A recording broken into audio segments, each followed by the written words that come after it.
What's going on? How y'all doing out there? What's happening? So I got asked, how great was Andrew Toney? And did I agree with the Larry Bird, Anthony Moncrief saying offensively he was good as Michael Jordan?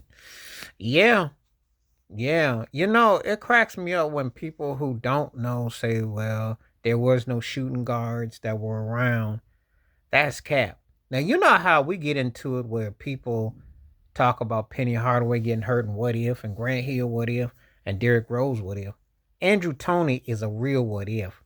If you were fortunate enough to remember him playing, which I was, he was one of my favorite players growing up. As a matter of fact, I will tell you on record, as far as NBA players go, Clyde Drexler was one of my favorites. Magic. There was quite a few guys who were my favorites that I liked, but Andrew Toney was one of my first favorites because I remember when he went against the Lakers, he was big and physical. And I tell this story.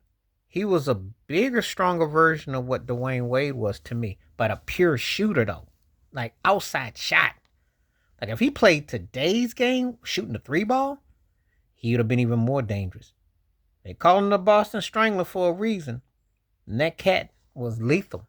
Yeah, he gave the Celtics fits before there was Jordan, before Dominique's game, all that. It was Andrew Toney. A lot of people forget about how great that talent that guy was. His offensive game was no joke.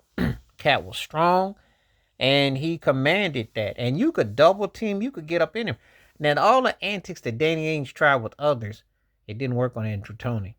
The saddest thing, as I tell people all the time, is that that's why Charles Barkley didn't really thrive because he caught Dr. J and Moses past the pull date by 2 or 3 years, even though they won the ring in '83 when he came out as a rookie.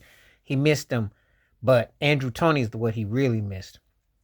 Was had he been able to stay healthy. I mean, he would hit that floor, he could pull up, he clutch, he makes shots, he was athletic. I mean, sometimes you see a player and you're not hallucinating, but sometimes people make you think that you are because it's like, oh, that guy. But no, he was really the truth. I mean, he really was one of those cats that you had to be prepared for and you had to take stock of because if you didn't, you were gonna get your feelings hurt. And he could score in bunches.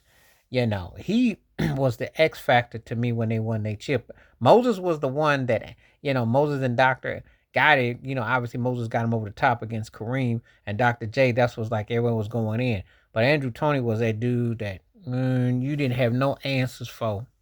There was no answers for what he could do. And he could have been, I'm not gonna say he would have scored in totality like with Jordan, but he was one of those kind of cats that, how Mitch Richmond got that love? Andrew Toney would have got that love. If you ask me point blank, just skill set wise, he was better than Reggie Miller. Bob Ryan goes as far as saying he's the most forgotten great player ever. And that's a heck of a statement. But he lit Boston's behind up in the Garden. Back when the Garden counted. I'm talking about back in there when they turned the cold water on when it was 10 below, and they turned the heat on when it was 80 and humidity was pushing 95. He found a way to deliver.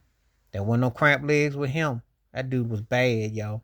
He was bad to the bone. So I got nothing but great memories of Andrew Toney. I remembered how he did what he did, and the guy was a truth. So yeah, he was every bit as great as advertised.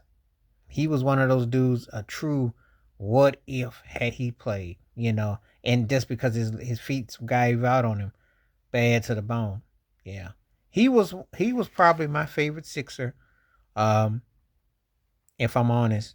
Cause I knew Doc and Moses were past their pull date, but he probably was just being honest and keeping it 100. But anyway, remember Andrew Toney? Let it be known how great this cat really was and what could have been. Please like, subscribe, work on thoughts, comments, and I do respond. Thank you. Wash your hands. Keep your mind clear. Watch out for another share if you like and hit that membership because when you do requests like this come true, stay safe, stay blessed, stay woke, stay free. I'm out. Peace.